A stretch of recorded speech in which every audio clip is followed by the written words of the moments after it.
Good morning, my dear children. In this video, we'll take a quick recap of chapter 8, that is Simple Movements of Sprite. So let's start.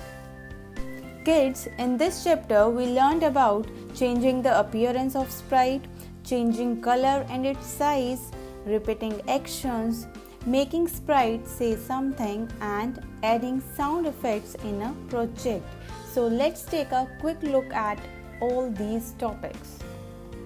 First topic that we learned in this chapter is changing appearance of sprite.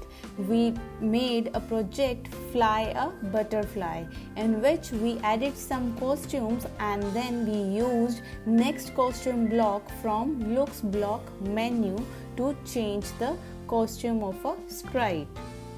So to change appearance of a sprite, first we need to add different costumes of a sprite by clicking on costume pane, and then we need to add next costume block from looks block menu to change those costumes so that the appearance of sprite will change.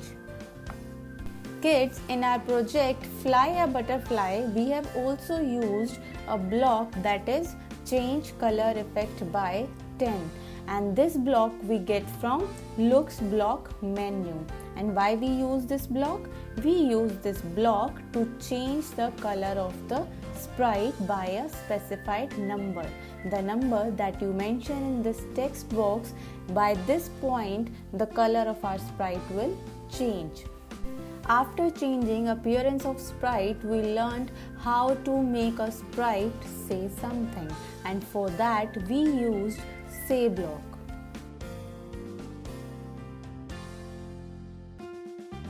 We get say block from looks block menu, and there are two say block. One is say hello and second one is say hello for 2 seconds.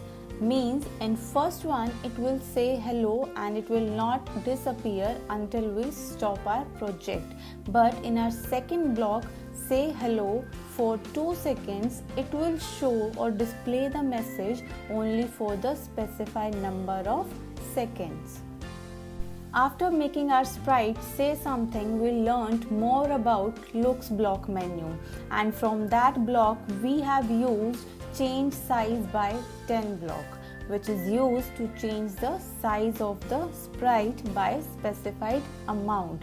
For example, you can see here in this project on J, I have applied a script that is change size by 10. So when I am clicking on the green flag, it is changing the size of J letter only by 10 points.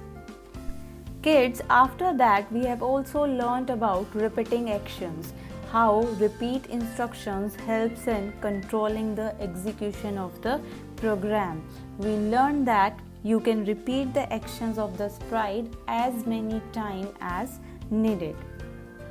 So kids, for repeating action we have used repeat block from control block menu, and the blocks held inside the repeat block are repeated for specified number of times mentioned in the block. Like all of you have seen in a project draw a square, in which we have mentioned number 4 in that block, so it repeated our code only for 4 times.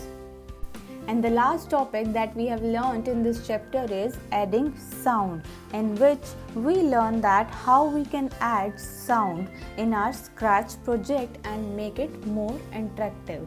And we also know that we have different ways to add sound, but we used 2 blocks, that is play sound until done and another one is play drum for specified number of beats.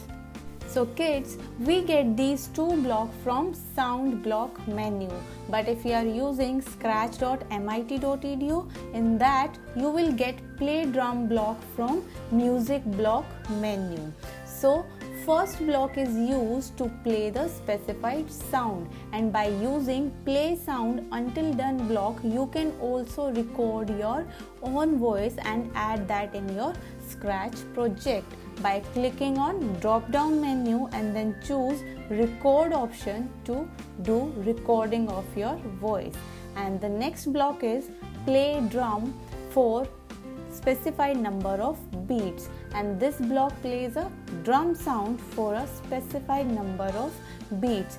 You can change the drum type by clicking the drop down arrow next to the number and the number of beats by changing the value in the box.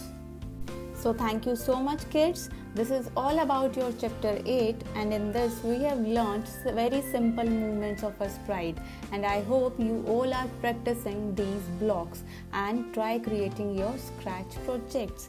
Keep learning, keep coding, stay safe at your homes.